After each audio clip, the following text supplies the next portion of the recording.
Hello everyone, welcome to my channel Commerce River. My name is Kajal and I am going to solve today previous year question paper of commerce which came in September 2024.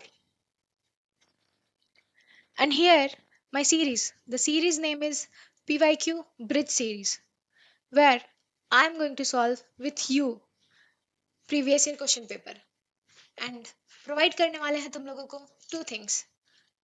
सबको पता है previous year question paper बहुत ज्यादा important होता है every competitive exam के लिए. So previous year question ही नहीं करना है यहाँ पर. प्रीवियस ईयर क्वेश्चन के साथ साथ उसके एक्सप्लेनेशन को भी दिए हैं यहाँ पर. और एक्सप्लेनेशन ही नहीं दिए हैं, करेक्ट आंसर्स के साथ all four option which is not correct उसका भी एक्सप्लेनेशन दिया गया है यहाँ पर. So, this is about me something. This is something about me which you can read. Bridge to JRF. Through which previous year question papers. So what you are going to get? You are going to get 2019 to 2020 2024 whole year PYQ and conceptual clarity of all questions with their options. Yes, with their options. Four options. I'm going to explain which is correct and which is not correct also. And the third thing is what? You are going to retrieve all the you have to first keep pause और pause करके question को read करना and answer अपने से पहले देना, उसके बाद एक्सप्लेनेशन देखना. ठीक है, तो हम एक्सप्लेनेशन के पास चलते हैं, आंसर के पास चलते हैं. एक्सप्लेनेशन पहले देख लो, उसके बाद बताते हैं क्वेश्चन. सो मोनोपोलिस्टिक कंपटीशन में होता क्या है?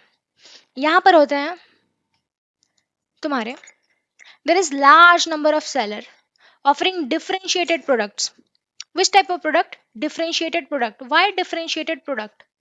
Because as we know, in competitive, in perfect competition, large number of buyer, large number of seller, and homogeneous type of goods we are going to get. But in monopolistic competition, क्या मिलता है? Differentiated product. Something about the quality, differ quality, which going to attract to our customer, the quality, the branding, the value which the manufacturer is going to provide. So two feature is what? Differentiated product is very important feature of monopolistic competition, and same is there is large number of seller and buyer. And for differentiated product, and our product is differentiated, differ है, थोड़ा सा अलग है हमारा product. कैसे पता चलेगा कि हमारा प्रोडक्ट अलग है? फॉर दैट हम लोग क्या करेंगे? एडवर्टीजमेंट करेंगे. तो हम लोग करेंगे एडवर्टीजमेंट. तो यहाँ पर एडवर्टीजमेंट भी किया जाता है. और की डिटरमिनेंट्स इसके लिए हम लोग ऑप्शन के पास. तो यहाँ पर प्राइस में क्या है? Price is crucial. ये प्राइस तो ऑलवेज सब सारे फार्म में प्राइस बहुत इंपॉर्टेंट फैक्टर है. Nature of the product. What is nature of the product? Nature is what? Your nature is your quality, your branding, something addition to your product. That is the nature of product. So product differentiation, something which is different from why the consumer is going to buy your product, because manufacturer seller is going to provide something different from other brand. That's why you're going to attract. So branding, quality, feature is a very fundamental characteristic of monopolistic competition. The amount of advertising outlay. So the amount of and incorrect options. So let's move to the question. So which among the key aspects of equilibrium point under monopolistic competition? The first is what? Mobility of factors of production. This is the feature of what? This is a feature of perfect competition, not monopolistic competition. Mobility is what? Mobile, flexible. Flexibility of what? Flexibility of factors of production. What type of factors of production? Land, labor, capital, organization. Is this factors of production which is flexible, mobile, not static. This is not the feature of monopolistic competition. This is the feature of perfect competition. The second thing is price. Price is important for every market. So price we will consider. Imperfect knowledge about the market. Imperfect, no, we must have perfect knowledge. The consumer have perfect knowledge about the market, so this will not come. Nature of the product explain कर चुके हैं कि nature of product, फिर भी आओ देख लो एक बार nature कैसा था प्रोडक्ट का। नेचर कैसा था प्रोडक्ट का, हमारा प्रोडक्ट का नेचर कैसा था, थोड़ा सा डिफरेंशिएटेड प्रोडक्ट था हमारा, और ब्रांडिंग था, क्वालिटी था, फीचर था, समथिंग एडिशन था।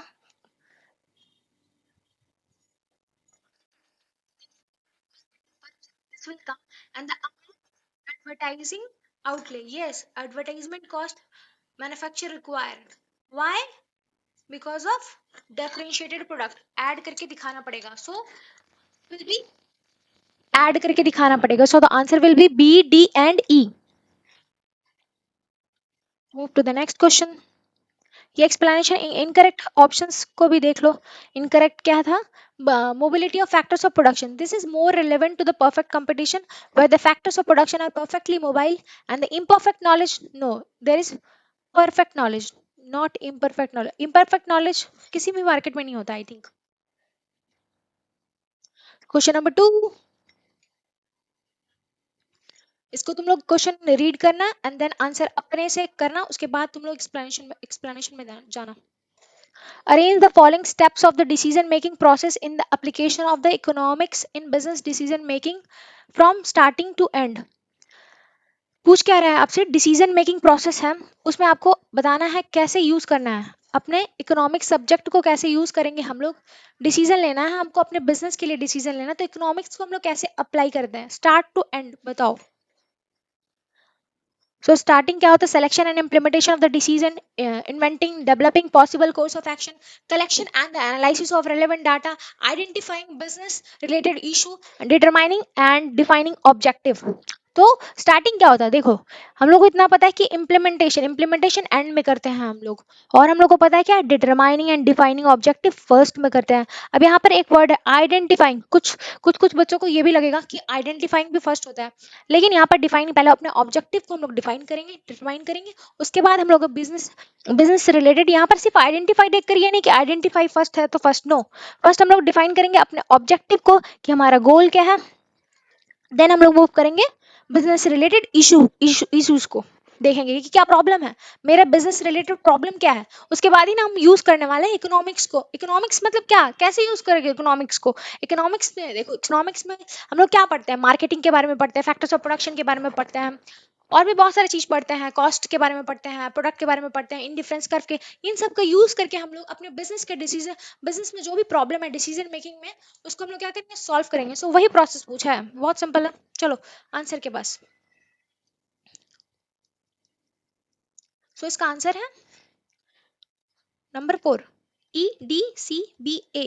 ई क्या है, पहला डिटरमाइनिंग एंड डिफाइनिंग ऑब्जेक्टिव, दूसरा D identifying business related issue, क्या प्रॉब्लम है, and then move करेंगे सी, then after seeing the issue, the problem, we are going to collect data, and after collecting data we are going to analyze that data। तो collecting के बाद क्या करेंगे, analysing करने वाले हैं, और देन क्या करेंगे, inventing, developing possible course of action, then B inventing developing possible course of action, उसके बाद हम लोग एक्ट करेंगे, एक्शन लेंगे, एंड एक्शन लेकर देखते हैं एंड में कि क्या क्या आउटकम निकला है, और आउटकम निकलने के बाद देखेंगे फीडबैक होता है, फिर उसके बाद उसको फिर से इम्प्लीमेंट करते हैं, उसको जो भी आया आउटकम उसको select and implementation. Next question. So इसको ऐड किया है यहाँ पर क्वेश्चन कि पहला क्या है, ये ऑर्डर वाइज है, इसको रीड कर लेना, आई थिंक करने की जरूरत नहीं है, फिर भी यहाँ से एक बार देख सकते हो, defining objective and identifying business related issue, collection and analysis of relevant data, and inventing and developing possible course of action, and selection and implementation of decision making, implementation of the decision।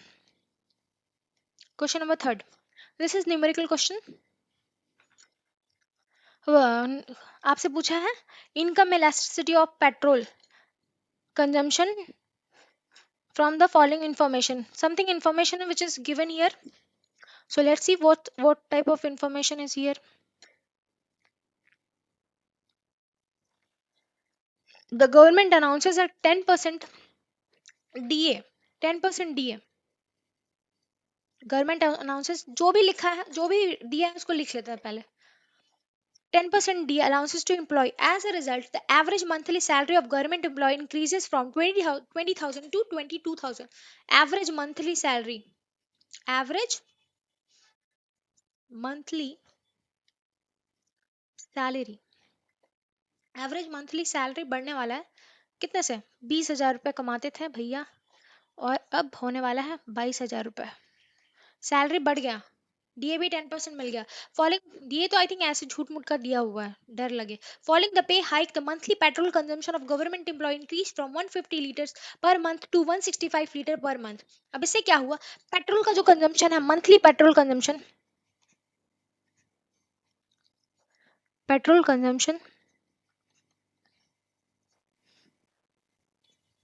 पर month क्या होता है? 150 litre से क्या हुआ? बढ़कर हो गया 165 लीटर पर मंथ रुपीज में।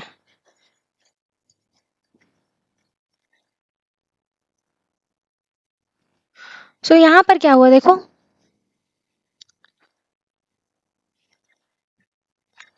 और यहाँ पर क्या हुआ, क्या चेंजेस आ रहा है पहले वो देख लेते हैं। सो यहाँ चेंजेस क्या हुआ, 20,000 से क्या हो गया, 22,000 हो गया सैलरी, तो 2,000 इंक्रीज हो गया, 2,000 इंक्रीज हो गया, तो 2,000 इंक्रीज हो गया 2,000 से, लेकिन किसके ऊपर हुआ? बेस क्या है? बेस है तुम्हारा 20,000। सो बेस क्या है? 20,000, 20,000 के ऊपर हुआ, तो कितना परसेंट चेंज हो गया? इसको बोलते हैं परसेंटेज चेंज। कितना चेंज हुआ सैलरी में, कितना मंथली सैलरी में चेंज हुआ? स्लैश कटिंग 10, 10% चेंज हुआ। कितना चेंज हुआ? 10% चेंज हो रहा है तुम्हारे सैलरी में। और अब पेट्रोल कंजम्पशन में कितना चेंज हो रहा है? पेट्रोल कंजम्पशन में चेंज हो रहा है 150 टू 165। कितना चेंज हुआ? 15, 15 चेंज हुआ। बेस किसके ऊपर चेंज हुआ? 15 का चेंज हो रहा है। किसके ऊपर चेंज हो रहा है? 150 लीटर पे चेंज हुआ, 15 रुपीज का चेंज हुआ। 150, 15 रुपीज, 15 लीटर का चेंज हो रहा है, इंक्रीज हो रहा है, बढ़ रहा है। तो कितना परसेंटेज बढ़ा? 10 रुपए, 10% चेंज हुआ। कितना चेंज हुआ? 10% चेंज हुआ। तो दोनों का चेंज देखो बराबर ही हुआ है। अब पूछा क्या था? पूछा है तुमसे income elasticity of petrol consumption. So formula क्या है? फॉर्मूला होगा तुम्हारा इनकम इलास्टिसिटी। पूछा है इनकम, सो वाई को इनकम पकड़ लेते हैं as a income. Income elasticity of, so क्या, change in percentage change in what? Income के चेंज होने पर। इनकम चेंज हुआ तो उसका क्या इफेक्ट पड़ा हमारे क्वांटिटी डिमांड पर। सो यहाँ पर क्या हुआ? इनकम क्या है तुम्हारा? इनकम तुम्हारा देखो, सैलरी क्या होता है? इनकम होता है, तो 10% का, तो यहाँ पर लिखोगे 10%। और यहाँ पर पेट्रोल कंजम्पशन पर मंथ का क्वांटिटी डिमांड कितना चेंज हुआ? 10%। दोनों 10, 10, तो दोनों कट जाएगा और आंसर आ जाएगा 1, जिसको हम एक्सप्लेन भी किए हैं आगे।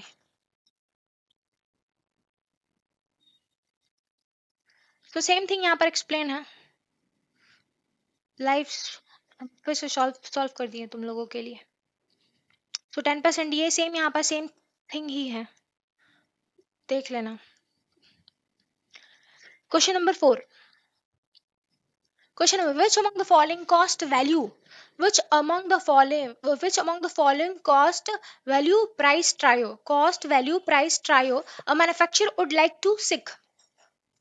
मैन्युफैक्चर किसको पसंद करता है कॉस्ट वैल्यू प्राइस ट्रायो में? देखो क्या बोल रहा है, value greater than price greater than cost, price greater value greater cost, price greater than cost greater than value, price equals to value greater than cost.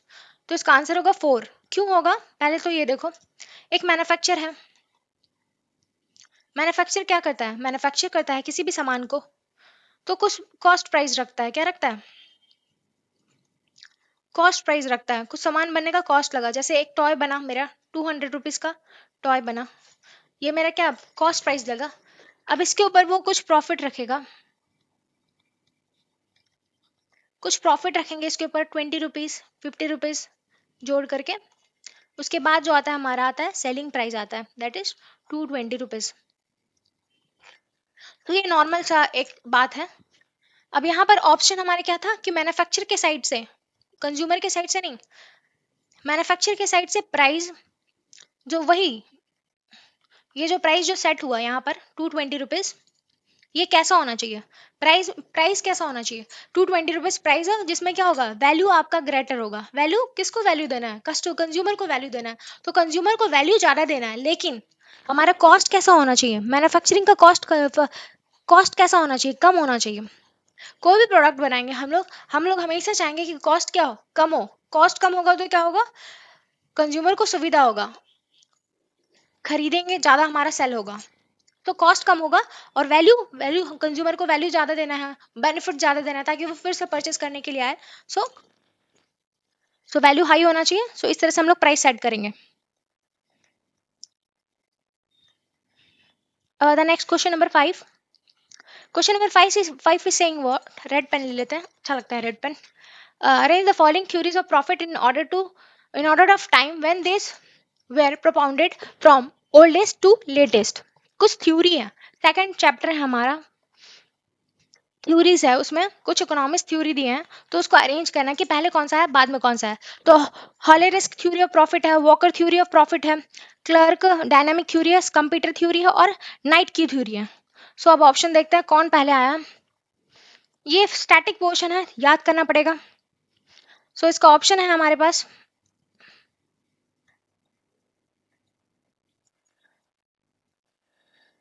B, that is BCADE। B क्या है, सबसे पहले walk करते कौन आया हमारे पास, सबसे पहले वॉक करते आएंगे हम लोग। पुराने जमाने में तो हम लोग वॉक ही करते थे, सबसे पहले ट्रांसपोर्टेशन नहीं था तो हम लोग वॉक करते थे। सबसे पुराना थ्योरी है वॉकर थ्योरी हमारा, profit as a rent of ability. And Hawley risk theory number 2 पे आता है। हॉले हॉले वॉक किए पहले हम लोग, फिर हॉले हॉले रिस्क थ्योरी उठाएंगे, रिस्क उठाएंगे, और रिस्क उठाएंगे तो क्या होगा, प्रॉफिट आएगा। तो ये थ्योरी बहुत सिंपल है। Profit is a reward for taking risk in business. Profit is the reward for taking risk in the business. Risk उठाएं तो हमें क्या मिला, प्रॉफिट मिला। नंबर 3 पे है क्लर्क का dynamic theory of profit. Dynamic theory है, एज थ्योरी का नाम में ही है डायनामिक थ्योरी, कुछ चेंज करना है, स्टैटिक नहीं रहना, चेंजेस लाते रहना। तो चेंजेस करते रहेंगे, कुछ डिफर कुछ एडिशन करते रहेंगे तो क्या होगा, प्रॉफिट अराइज होते रहेगा। तो इसलिए ये। अब 4th नंबर में क्या आता है, night theory of profit. Profit is a reward पर, ये भी नाम पे छुपा है, प्रॉफिट नाम में छुपा है। अनसर्टेनिटी भी यहाँ एक की फैक्टर है, अनसर्टेनिटी भी क्या है, एक की फैक्टर है कि अनसर्टेन है, एवरीथिंग इज अनसर्टेन। सो आप अनसर्टेन, यहाँ पर आप रिस्क उठाओगे तो क्या होगा, आपको प्रॉफिट मिलेगा। प्रॉफिट रिस्क का ही रिवॉर्ड है। एंड 5th नंबर पे है तुम्हारा कंप्यूटर थ्योरी। कंप्यूटर थ्योरी क्या है, इनोवेशन थ्योरी ऑफ प्रॉफिट, नाम में ही छुपा है, कुछ इनोवेशन करेंगे तो हमें क्या मिलेगा, प्रॉफिट मिलेगा। सो वेरी सिंपल, थोड़ा मोड़ा एक्सप्लेन कर दिया इस थ्योरी के बारे में। Question number 6. Which of the following are the true about the equilibrium of the industry in long run under perfect competition? Equilibrium, फिर से इक्विलिब्रियम का क्वेश्चन आ गया और पूछ रहा है किसका, लॉन्ग रन में पूछ रहा है। कौन से रन में, लॉन्ग रन में पूछ रहा है आपका, under perfect competition market. So perfect competition में ऑप्शंस है ये हमारे ABCDE। Long run supply and demand of for the product of the industry should be equilibrium, जो डिमांड एंड सप्लाई का जो हमारे इक्विलिब्रियम होना चाहिए। And all the firm in the industry should be in the long run equilibrium by equating price with long run marginal cost. Price long run marginal cost के बराबर होना चाहिए। There should be a tendency for the new firm to enter in the industry और for the existing firm to existing firms to leave it.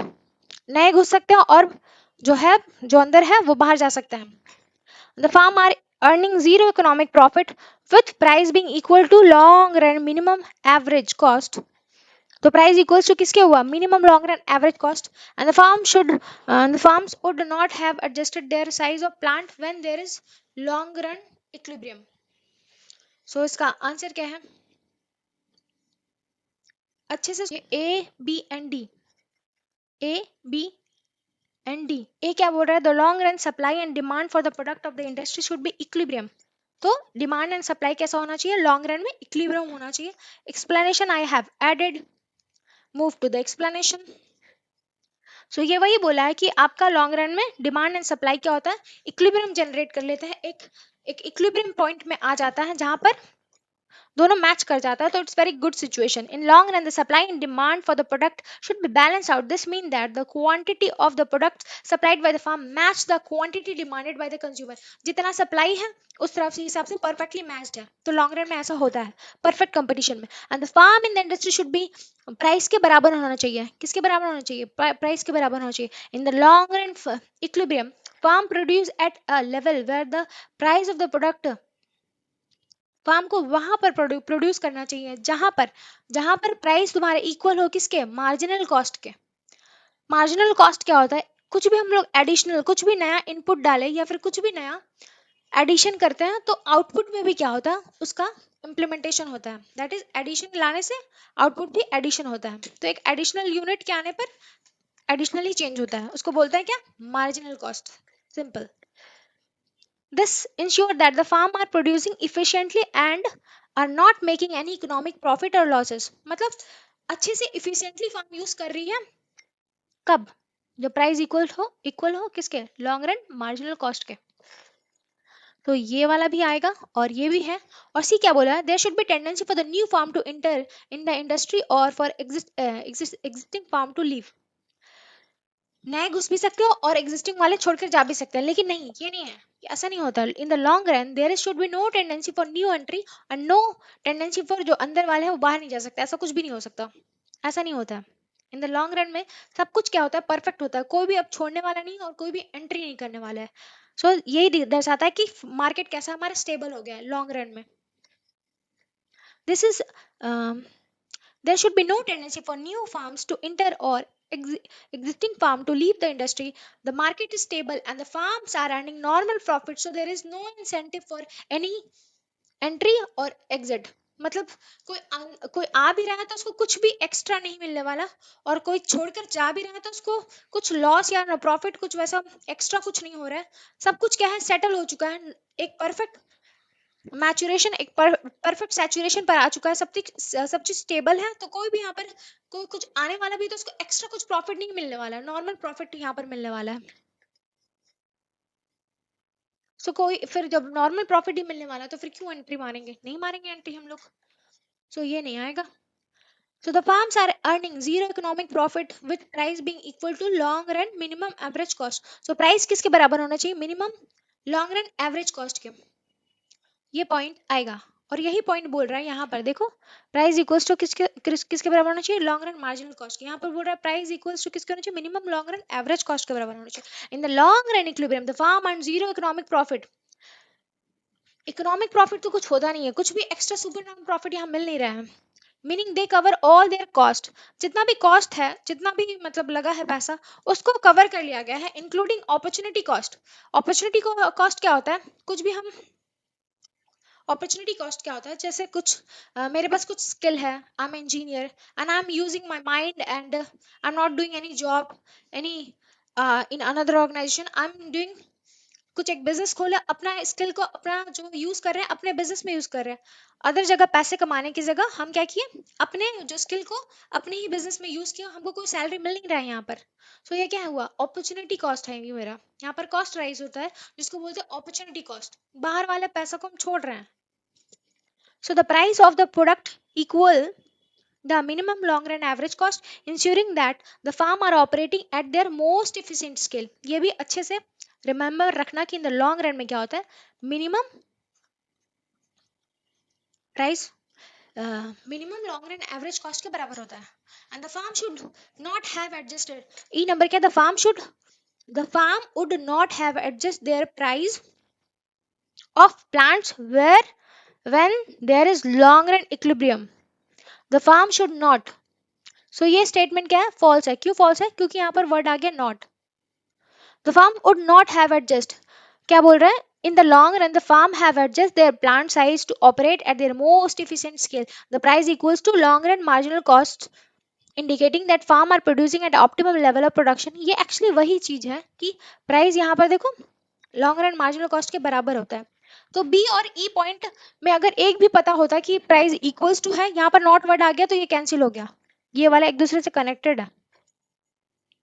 तो यही बोल रहा है कि अगर प्राइस अगर लॉन्ग रन मार्जिनल कॉस्ट के बराबर होगा तो फार्म कैसे ऑपरेट करेंगे, फार्म इफिशिएंटली ऑप्टिमम वे से ऑपरेट करेंगे, ये एक फीचर है। Move to the next question, question number 7, which of which one of the following is the correct assumption of long which correct assumption of law of diminishing return to variable input। दो type का हमारा theory है, क्या है, पहला law of diminishing return two variable input, variable proportion बोलते हैं जिसको, और एक होता है इसको क्या बोलते हैं, law of return to scale. दोनों डिफर होता है, क्या है, एक शॉर्ट रन का कॉन्सेप्ट होता है और एक क्या होता है, लॉन्ग रन का कॉन्सेप्ट होता है। तो आओ देखें पहले डेफिनेशन क्या है, उसके बाद थोड़ा एजम्पशन देख लेंगे, उसके बाद फिर हम लोग देखेंगे ऑप्शन, या फिर पहले आंसर ही देख लो। क्या बोल रहा है, labour and capital R only variable input, ये क्या पूछा है, शॉर्ट रन का है, नहीं ये नहीं होता है। The unit of labour and capital R homogeneous, नहीं होमोजीनियस नहीं होता है। And the state of technology is not given, given होता है यहाँ पर। और इनपुट प्राइस आर गिवन, ये होता है, यहाँ पर नहीं होता है, ये input prices are not given, sorry ये होता है। करेक्ट अजम्पशन पूछा है, इनपुट प्राइसेस आर गिवन, ये नहीं होता। वेरिएबल इनपुट में दो सिर्फ नहीं आते क्योंकि हमारे ये लॉन्ग शॉर्ट रन है ना, तो शॉर्ट रन में क्या होता है, फिक्स्ड फैक्टर होता है, हमारा वेरिएबल फैक्टर मिसिंग रहता है, मिसिंग नहीं रहता है, वेरिएबल पोर्शन मिसिंग नहीं रहता है, हमारा फैक्टर्स जो होता है फिक्स्ड रहता है, मतलब all factors are not variable. Let's C,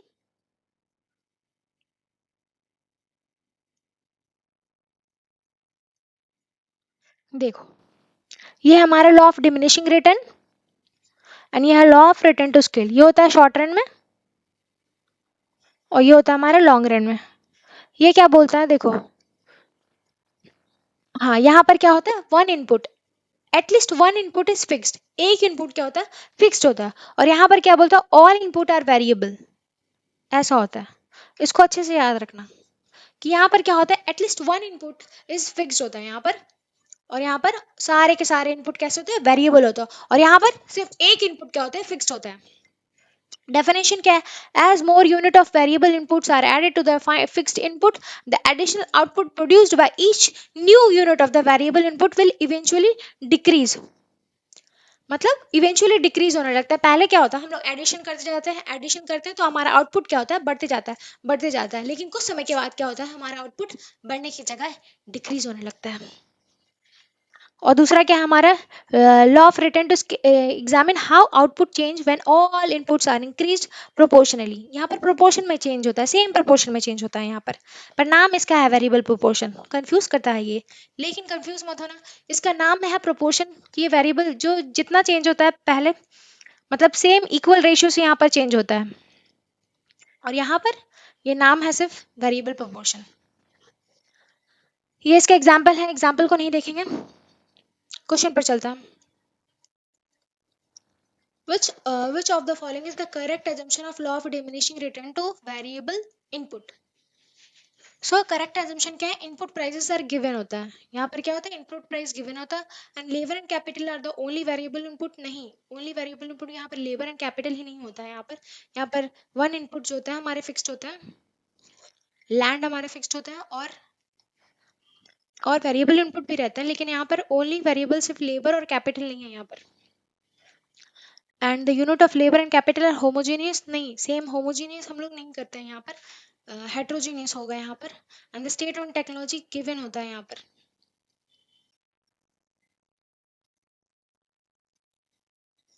price given होता है, और हमारा स्टेट ऑफ टेक्नोलॉजी क्या होता है, नॉट गिवन होता है, हमारा गिवन होता है ना कि नॉट गिवन होता है, दैट्स वाई रॉन्ग हो गया।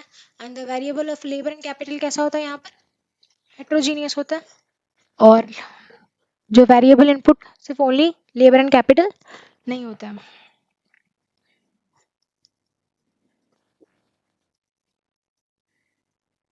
Move to the next question. Moving. Question number 8. which one of the following is not the basic property of indifference curve? Property से क्वेश्चन है, हमारे बेसिक प्रॉपर्टी है इंडिफरेंस कर्व, बहुत important है। और पूछा है क्या, indifference curve slope downward, downward to the right, yes downward ही होता है, डाउनवर्ड ही होता है हमारा। Indifference curve of imperfect substitute और convex to the origin, convex to the origin ही होता है हमारा। अपर इंडिफरेंस कर्व, जितना भी हमारा इंडिफरेंस कैसा कर्व होता है, हाइयर होते जाता है, हमें उतना ही ज़्यादा क्या होता है, सेटिस्फैक्शन मिलते जाता है। जैसे जैसे आगे बढ़ेंगे हमारा सेटिस्फैक्शन लेवल हाइयर होते जाता है। और indifference curve either intersect and और are not tangent to one another, मतलब एक दूसरे को इंटरसेक्ट नहीं करते हैं ये एक दूसरे को, ये प्रॉपर्टी रॉन्ग है।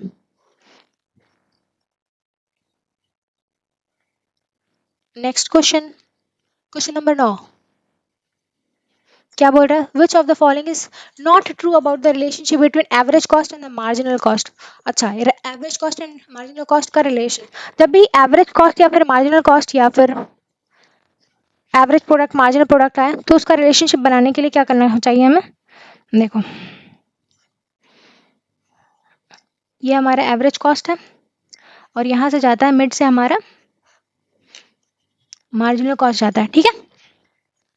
तो यहाँ पर क्या होता है, शुरुआत में देखो यहाँ पर हमारा एवरेज कॉस्ट क्या है, ज़्यादा है और मार्जिनल कॉस्ट कम है। तो क्वेश्चन क्या है, देखो अब, when MC is falling the rate of fall in MC is greater than that of AC, yes. देखो the MC is falling, MC क्या हो रहा है, गिर रहा है, एमसी क्या हो रहा है, गिर रहा है, ये होता है एमसी का गिरना। ये क्या हो रहा है, देखो गिर रहा है ना, गिर रहा है कि नहीं बोलो, ये देखो गिर रहा है एमसी, डाउनवर्ड हो रहा है। तो जब तो एमसी क्या हो रहा है, फॉल कर रहा है। तो एमसी देखो यहाँ पर एसी भी फॉल कर रहा है, लेकिन फॉल कौन ज्यादा कर रहा है, देखो ये नीचे है, ये यहाँ पर फॉल कर रहा है और ये यहाँ पर, ये ज्यादा फॉल कर रहा है, इसके कंपैरिजन में ये ज्यादा फॉल किया है। तो यहाँ क्या बोल रहे हैं, MC is falling the rate of falling MC is greater, हाँ एमसी में ज्यादा फॉल हो रहा है, तो ये करेक्ट है। और दूसरा क्या है, MC increases AC also increases but at a lower rate. Simple एक चीज याद रखना है इसमें, चलो पहले समझा देते हैं उसके बाद बताते हैं। तो एमसी क्या होता है, इंक्रीज हो रहा है, देखो यहाँ पर एमसी क्या हो रहा है, बढ़ रहा है, एमसी क्या हो रहा है, बढ़ रहा है। कौन ज्यादा बढ़ रहा है, एसी कम बढ़ रहा है, एमसी ज्यादा बढ़ रहा है, तो वही बोला है यहाँ पर, ये भी करेक्ट है। एमसी इंक्रीज हो रहा है, एसी भी इंक्रीज हो रहा है, लेकिन एसी कैसा हो रहा है, थोड़ा सा कम है, थोड़ा सा कम ही है, तो ये भी सही है। और यहाँ बोल रहा है MC curve intersect at AC curve को मिनिमम पे कट करते हैं, देखो एक दूसरे के मिनिमम पे यहाँ पर कट किए हैं दोनों को, तो ये भी करेक्ट है। और बोल रहा है एसी इज कांस्टेंट, जब कांस्टेंट यही वाला कांस्टेंट पोर्शन है तो बराबर होता है वहां पर, सो ग्रेटर और लेस नहीं होता, तो ये रॉन्ग है, रॉन्ग है मतलब यहाँ नॉट पूछा है, इसलिए ये होगा, ठीक है। अब यहाँ पर ये देखो, सिंपल से याद रखना, जब भी एमसी और एसी कर्व का बात है ना, तो जब भी देखना है एसी में जब भी फॉल होता है, एसी क्या होता है, ज्यादा गिरता है as compare to AC, MC ज्यादा गिरता है एज कंपेयर टू एसी। और एमसी में जब इंक्रीज आता है, जब ये बढ़ता है ना, तो ये ज्यादा बढ़ता है एज कंपेयर टू एसी। मतलब यहाँ पर एसी, मतलब यहाँ पर एमसी जो है गॉड है, ज्यादा तो ज्यादा, कम तो कम, ठीक है। सिंपल ऐसे ट्रिक है, लर्न कर सकते हो। कभी हड़बड़ी में जैसे ये डायग्राम नहीं बना पाओगे तो ये याद रखना कि एमसी में जो भी होता है ज्यादा ही होता है, या फिर कम होता है तो कम ही होता है कंपेयर टू उसके एसी से। Move to the next question, question number 10। यहाँ पर इसका एक्सप्लेनेशन अटैच्ड है, लेकिन हम एक्सप्लेन कर दिए हैं, सेम वही चीज है, हम काफी इजी वे से बता दिए हैं।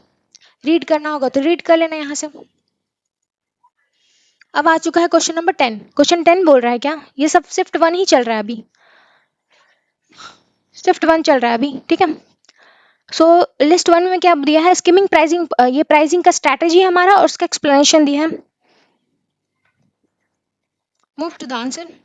तो स्कीमिंग टेक्निक क्या होता है, स्कीमिंग तुम्हारा यहाँ दिया है क्या, स्किमिंग क्या होता है, स्किम द क्रीम। हम लोग यहाँ पर क्या कहते हैं, यहाँ पर हम लोग हाई प्राइस सेट करते हैं ताकि सबसे पहले हम लोग क्या करें, बहुत सारा यहाँ पर पैसा प्रॉफिट जनरेट कर सके।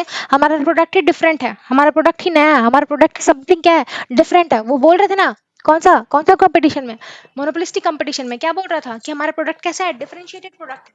डिफरेंशिएटेड प्रोडक्ट होगा तो क्या होगा, डिफरेंशिएटेड कैसे करेंगे उसको, कुछ ब्रांडिंग, कुछ उसमें क्वालिटी, कुछ फीचर, समथिंग नया डालेंगे, और नया डालने से क्या होगा, कुछ ये अट्रैक्टिव होगा, और अट्रैक्टिव ऐसा होगा ना कि हमारे जो इलास्टिसिटी ऑफ डिमांड, डिमांड क्या होता है, जो कंज्यूमर डिमांड कर रहा है, और ऐसा हमारा फीचर जबरदस्त होगा कि हमारे जो जो कंज्यूमर है वो कहीं और जाकर लेंगे नहीं, हम ही से खरीदेंगे। तो इलास्टिसिटी ऑफ डिमांड भी यहाँ क्या होता है, कम होता है, वो कहीं नहीं खरीदेंगे, हमारे पास ही आएंगे। इसलिए हम लोग क्या करते हैं, प्राइस को हाई कर देते हैं और ज्यादा चार्ज कर लेते हैं, यहाँ पर प्रॉफिट कमा लेते हैं। तो यही बोल रहे हैं स्किमिंग प्राइस क्या है, क्या है यहाँ पर, two, when close substitute of new product are not available, कोई सब्स्टिट्यूट नहीं है यहाँ पर, प्रोडक्ट जो बोले ना अभी, ये वही फीचर है, नया फीचर है ये, क्या, कोई नया प्रोडक्ट मार्केट में अवेलेबल नहीं है, कोई मेरे टक्कर का नहीं है, मेरा प्रोडक्ट सबसे यूनिक है, so no substitute is available.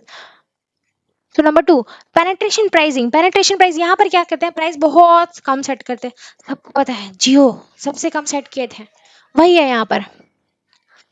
B का four, substitute of new products are available, यहाँ पर अवेलेबल है, फिर भी यहाँ पर सब्स्टिट्यूट अवेलेबल है हमारे पास, लेकिन फिर भी हम क्या करेंगे, यहाँ पर प्राइस को सबसे कम रखेंगे ताकि लोग दूसरे का ना खरीदे, हमारा खरीदे। सो पेनेट्रेशन प्राइस उसको बोलते हैं। And peak load pricing, peak load pricing क्या होता है, डिमांड, डिमांड के ऊपर डिपेंड करता है कि हमारा डिमांड कैसा है, सीजन के ऊपर से हमारा डिमांड करता है कि हमारा डिमांड कैसा, किस सीजन में हमारा डिमांड हाई है, किस सीजन में हमारा डिमांड लो है। तो डिमांड के ऊपर है कि पीक लोड प्राइस, जहां हमारा डिमांड ज्यादा होगा, डिमांड ज्यादा होगा तो हम लोग क्या करेंगे, प्राइस को हाई सेट कर देंगे, और डिमांड क्या होगा, कम होगा तो प्राइस को कम सेट करेंगे। डिपेंड करता है किसके ऊपर, डिमांड के ऊपर। तो सी बोल रहा है one, when the nature of the product are not storable, ये भी एक फीचर है यहाँ पर, क्यों नॉट स्टोरेबल, मतलब यहाँ पर क्या है कि ये सीजनल बेसिस पर इसको ज्यादा वैल्यू दिया जाता है, जैसे जैसे अम्ब्रेला, छाता का कब जरूरत पड़ता है हमें, धूप निकलता है तब जरूरत पड़ता है, बारिश होता है तब हमें जरूरत पड़ता है, तो उस टाइम हम लोग क्या कर सकते हैं, उस टाइम हम लोग डिमांड हाई रहता है तो प्राइस भी हम लोग हाई सेट कर देते हैं, पिक पर कर देते हैं, ठीक है। तो ये क्या होता है, अब वो जो सेम चीज होता है ना, कुछ खाने पीने के प्रोडक्ट के लिए भी है, दैट्स व्हाई नॉन स्टोरेबल बोल रहा है, क्योंकि क्या होता है कुछ डिमांड, सीजन खत्म तो डिमांड भी खत्म हो जाता है, ऐसे है। और डंपिंग प्राइसिंग क्या होता है, डंप करना होता है, क्या डंपिंग प्राइसिंग मतलब क्या बोल रहा है, डंपिंग प्राइसिंग क्या बोले हम, exporting goods at a price lower than the domestic price, जैसे हमारे यहाँ पर इंडिया है, हमारा प्यारा भारत है इंडिया, सो यहाँ पर इंडिया के, और है हमारे पास यहाँ पर चाइना, और चाइना क्या करता है, कुछ भी प्रोडक्ट क्या करता है, जैसे अपने मार्केट में कैसा रखता है, देखो क्या बोला, अपने मार्केट में जो भी प्राइस है, जैसे उसके किसी एक पेंसिल का दाम वहां पर कितना रुपया है, 5 रुपए, अब वो यहाँ पर क्या करता है, porting goods at a price lower than the domestic price, अब वहां का 5 रुपए का पेंसिल यहाँ पर वो सेंड करता है कितने रुपए में, rupees 1, same product, same pencil 1 रुपए में बेचता है, लोअर प्राइस पे बेचता है, ताकि क्या हो, इंडिया का मार्केट खराब हो, डोमेस्टिक मार्केट खराब हो जाए, और लोग इस प्रोडक्ट को खरीदे, चाहे वहां पर यहाँ पर डंप कर रहा है ये अपने प्रोडक्ट को। डंपिंग में बहुत तरीके का होता है, जैसे स्पोरेटिक डंपिंग हो गया, इलास्टिसिटी वाला डंपिंग हो गया, और बल्क में जो होता है वो भी डंप कर दिया जाता है। सो डंपिंग किया जाता है दूसरे कंट्री में, दूसरे आसपास के कंट्री में किया जाता है, ताकि माल को सेल कर दिया जाए, डंप किया जाए किसी भी हालत में। इसका भी एक्सप्लेनेशन ऐड है, लेट्स सी। तो यहाँ पर देख लो क्या बोल रहा है, स्किमिंग प्राइस पॉलिसी, डेफिनेशन क्या है, स्किमिंग, सारे पॉलिसी को यहाँ पर skimming, penetration, peak load pricing, सारा को डिफाइन कर दिया गया है, किए हैं यहाँ पर, दैट क्या है, setting a high initial price, skimming में क्या करते हैं, सबसे पहले हम लोग हाई इनिशियल प्राइस करते हैं, वही बोला गया, high initial price for the new and innovative product to the skim maximum revenue from the segment willing to pay at high price, हम लोग भी विलिंग टू पे होता है कि हाई प्राइस हम लोग दे, हम लोग भी क्या होता है विलिंग टू पे कि हम लोग हाई प्राइस देंगे। And when there are no close substitute available, जब आसपास कोई क्लोज सब्स्टिट्यूट अवेलेबल नहीं होता है, तो ये एक्सप्लेन कर चुके हैं।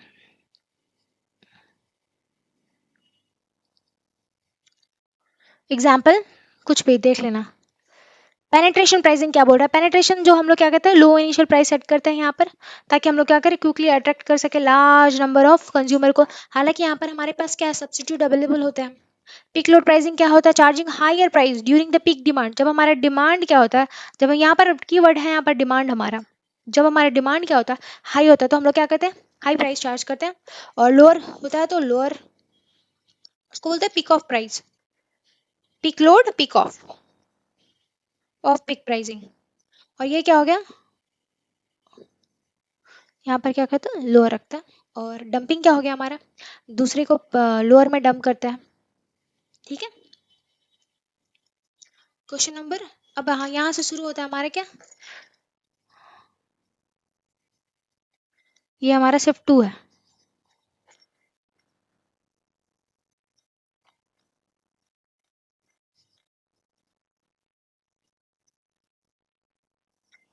क्वेश्चन नंबर 1, क्वेश्चन क्या बोल रहा है, supply function is given as quantity equals to minus 100 plus 10 pq equals to minus 100। ये आई थिंक सेम चीज ले लिया है 2 बार।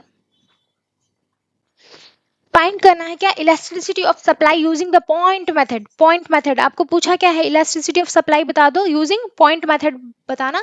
व्हेन प्राइस, जब तुम्हारा प्राइस गिवन हो कितना 15, जो बोल रहा है सिंपल सिंपल लिखते जाएंगे पहले हम लोग। ठीक है, सो इसका आंसर है 3।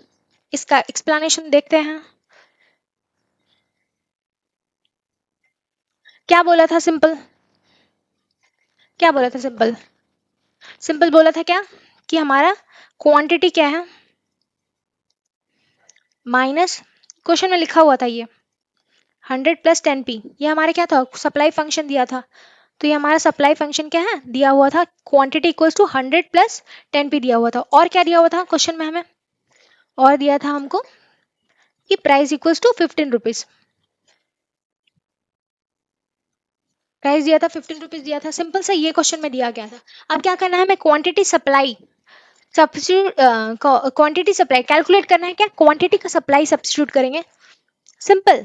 ये जो क्वांटिटी है ना सेम, अब जैसे 100 प्लस 10, यहाँ पर वैल्यू पुट करेंगे, प्राइस कितना था हमारा, प्राइस कितना था हमारा 15 रुपये। तो ये क्या आ जाएगा, तुम्हारा क्वांटिटी का वैल्यू आ जाएगा। तो 100 प्लस 150 कितना हुआ, 5 2 250। ओ सॉरी, यहाँ पर तो माइनस था, माइनस देख लिया करेंगे भाई, गड़बड़ हो जाता होता है ऐसे, इसलिए फोकस होके करना चाहिए, फोकस होकर सारे क्वेश्चन को स्टॉप करके फोकस होकर रीड करना, देन फिर आंसर देखना। ओके, फोकस बहुत इंपॉर्टेंट होता है। सो ये माइनस करेंगे कितना आ जाएगा 50 रुपीज, पॉजिटिव आएगा क्योंकि 50 बड़ा है, 150 बड़ा है। सो ये क्या आ गया, हमारा क्वांटिटी आ गया। सो पहला स्टेप था क्या, ये तो क्वेश्चन ही था हमारा, स्टेप 1 ये करेंगे हम लोग। ये क्वेश्चन बहुत इंपॉर्टेंट है सप्लाई फंक्शन वाला, क्योंकि आगे भी ऐसा आएगा और करवाएंगे, देखना तुम लोग। तो अब बोला ये तो कर दिया, अब इसके बाद डिफरेंशिएशन करते हैं हम लोग, calculate the derivatives of the supply function. तो डेरिवेटिव कैसे निकालेंगे हम लोग, डिमांड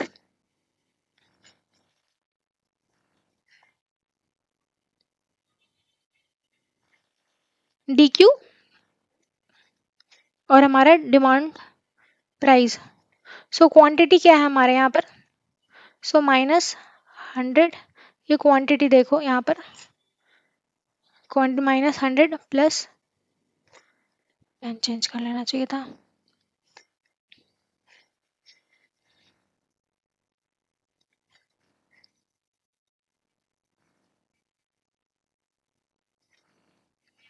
तो -100 प्लस 10p। सो क्या है, -100 प्लस 10p, तो हम माइनस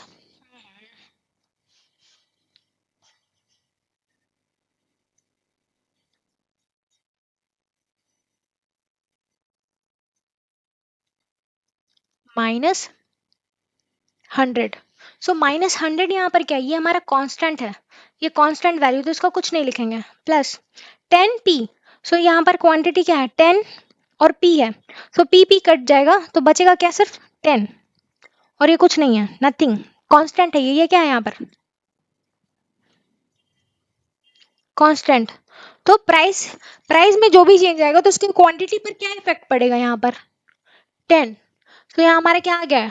इसका वैल्यू क्या आ जाएगा? 10 आ जाएगा। अब इसके बाद क्या निकालेंगे? Elasticity of supply, use the point elasticity formula. तो फॉर्मूला क्या है इलास्टिसिटी का? डिमांड, सिंपल सा ये है हमारा, demand Q upon demand price में चेंज करने पर क्वांटिटी पे क्या इफेक्ट आया, और यहाँ पर ऊपर हो जाएगा प्राइस और नीचे हो जाएगा हमारा क्वांटिटी। सो बस वैल्यू पुट करना है। तो वैल्यू क्या है हमारे यहाँ पर? देखो वैल्यू क्या आया था, ये वाला स्टेप 2 है और ये स्टेप 3 है।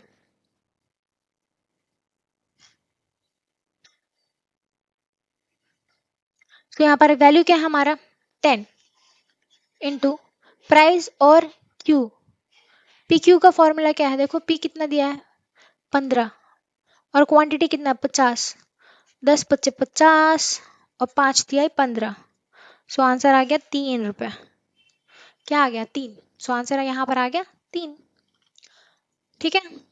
सो ये देख लेना, इंपॉर्टेंट है ये। और यहाँ पर एक्सप्लेनेशन भी ऐड कर दिए हैं, जिनको समझ में नहीं आएगा देखना। Which of the following is not a feature of capitalist economy? Capitalist economy का फीचर क्या है? नहीं है। राइट टू प्राइवेट प्रॉपर्टी, देखो तो गवर्नमेंट का इंटरफेरेंस नहीं होता है हमारा। कैपिटलिस्ट में क्या होता है? गवर्नमेंट का इंटरफेरेंस नहीं होता है। सोशलिस्ट में होता है, मिक्स में भी होता है, हमारे दोनों का मिक्सअप रहता है। So right of private property होता है हमारा, freedom of choice to consumer होता है, और हाई लेवल ऑफ कंपटीशन भी होता है हमारा कैपिटलिस्ट मार्केट में। इसके अलावा भी एक्सप्लेनेशन एडेड है। सो ये हमारा फीचर है किसका? कैपिटलिस्ट इकोनॉमी का। So let's see in a very quick way.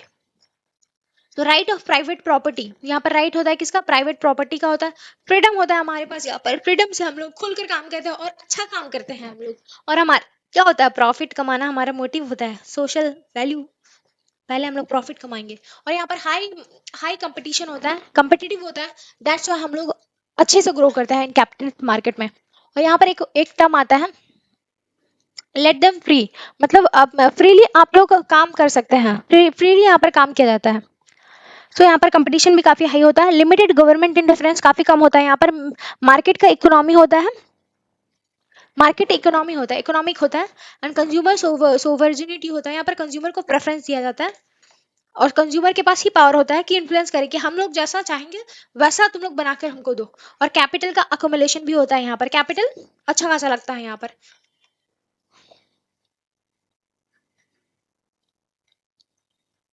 And ये है last question. The price of 1 kg of T is 30। तो सिंपल, जब ऐसा क्वेश्चन है तो फटाक से लिख लेंगे कि क्या क्या बोल रहा है, लाइन बाय लाइन जो बोल रहा है वैसे वैसे लिखते जाएंगे। तो यहाँ पर पूछा the price of 1 kg of T 30 rupees है। क्वेश्चन पढ़ना तो अभी नहीं बताएंगे, पहले देखो ये क्रॉस प्राइस इलास्टिसिटी पूछा है। इसमें क्या पूछा है? फाइंड करो cross price elasticity of tea. So cross price elasticity क्या है? Percentage change in the price of goods Y. और ये गुड्स वाई होगा तो ऊपर क्या किस में चेंज होगा? दूसरा रिलेटेड प्रोडक्ट में होगा, जो अलग प्रोडक्ट है उसमें चेंज होगा। कितना, मतलब प्राइस इसमें चेंज करेंगे, एक प्रोडक्ट के प्राइस में चेंज करेंगे तो दूसरे वाले प्रोडक्ट के डिमांड में क्या अंतर हो रहा है, ये बताता है हमारा क्रॉस प्राइस इलास्टिसिटी। तो अब देखेंगे क्वेश्चन क्या बोल रहा है। यहाँ पर एक्सप्लेन हम किए हैं, फिर से कर दें? फिर से कर दें क्या? फिर से नहीं करते हैं, लेकिन ये हम बता देते हैं कैसे लिखते हैं फटफट से। ठीक है।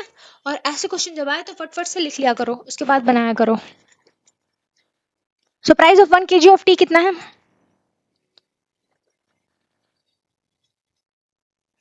1 kg टी का प्राइस है यहाँ पर 30 रुपीज। ये हमारे टी का बात कर रहे हैं। At this price the 5 kg of T is demanded. और इस टाइम पे हम लोग कैसे करते हैं? डिमांड करते हैं क्या? क्वांटिटी डिमांड कितना करते हैं? 5 किलो का। And if the price of coffee rises from 25 to 35। अब हमारा क्या हो रहा है? प्राइस राइज हो रहा है किसका? कॉफी का प्राइस में राइज हो रहा है। पहले प्राइस कितना था? कॉफी के प्राइस में राइज हो रहा है कितना? 25 रुपए से कितना हो गया? 35 रुपीज का राइज हो गया। ठीक है। 25 से कितना कितना राइज हुआ देखो? 25 से ये हो गया 0, 3 में से हो गया 1, 10 बढ़ गया। So the quantity demand for tea rises from 5 kg to 8 kg। बोल रहा है इसके कारण से क्या हुआ, इसमें बढ़ा तो इसके कारण से जो हमारा डिमांड है उसमें भी बढ़ गया। 5 किलो से कितना हो गया हमारा, 8 किलो बोल रहे हैं। हाँ, तो हम लोग चाय अब ज्यादा पियेंगे, 8 किलो चाय पत्ती। सो कितना अंतर आ गया इसमें, 3 बढ़ गया हमारा ज्यादा। तो पहले हम लोग क्या करेंगे, चेंज देख लेंगे कितना चेंज होता है। तो यहाँ पर चेंज निकालो, कितना चेंज हुआ टी में, टी के क्वांटिटी डिमांड में। ठीक है, क्वांटिटी डिमांड में कितना चेंज हुआ देखो, 3 रुपए का चेंज हो रहा है, 3 किलो का चेंज हुआ। किसके ऊपर चेंज हुआ, बेस क्या है, 3, 3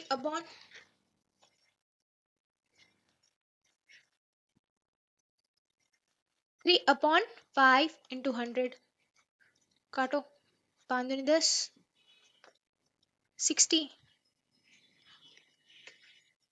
5 दूनी 10, 20 या 60। तो 60% का चेंज हुआ यहाँ पर। और यहाँ पर कितना चेंज हो रहा है, 10 का चेंज हो रहा है। बेस किसको पकड़ेंगे, 25 के ऊपर चेंज हो रहा है। कितना परसेंट चेंज हुआ, 25 चौके 100, और यहाँ हो गया 40% का चेंज हो गया। तो ये दोनों हम लोग चेंज देख लिया। अब इसको बस फिट करना है, किस पे फिट करना है, इसके ऊपर फिट करना है। क्या प्राइस, किसके प्राइस में कितना चेंज हुआ है देखो, प्राइस यहाँ पर चेंज हुआ है कितना, 40। तो यहाँ लिख दो 40। और यहाँ पर डिमांड में कितना चेंज हुआ, क्वांटिटी के डिमांड में कितना चेंज हुआ, 60। 2 दूनी 4, 2 तिहाई 6, यहाँ आ गया 1.5। सो 1.5 हमारा cross price elasticity of T निकल गया हमारा। तो ये है हमारा, एक्सप्लेन ही करती है हम, ये भी एक्सप्लेन ही किया हुआ है। और ये होता है हमारा खत्म। सो खत्म हो गया, यही था हमारा पीवाईक्यू। बोथ शिफ्ट कंप्लीट करवा दिए कॉमर्स का, कॉमर्स इकोनॉमिक्स के both shift, shift 1 plus shift 2, both done done are done done। So thank you।